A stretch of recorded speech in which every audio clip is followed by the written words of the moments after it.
يكون الاتحاد القادم. زي ما انتم عارفين جميعا هذه السنة هي نهاية عمل الاتحاد الحالي، وفي السنة القادمة أو الموسم القادم 2016-2017 سوف يكون هناك مجلس إدارة جديد لإدارة لعبة كرة القدم.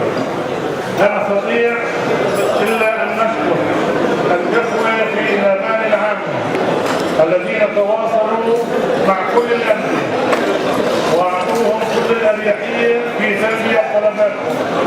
الأخ محمد العمصي، الأخ وليد لولو، الأخت ترميم الخالي، والذين كانوا على قدر المسؤولية في هذا اللقاء. شكرا للجميع وأهلا وسهلا بكم وجعل ترحيب واسع.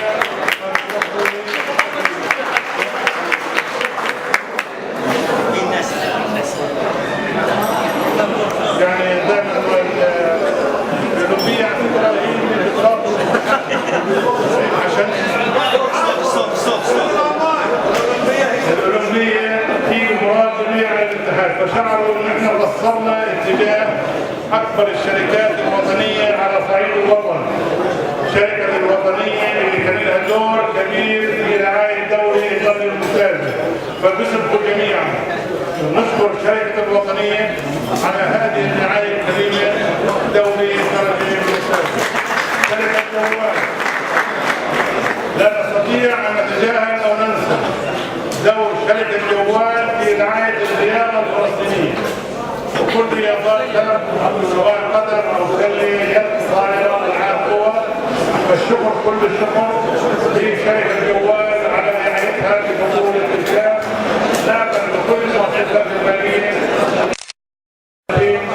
في مجال دعم الرياضة. والسلام عليكم ورحمة الله وبركاته.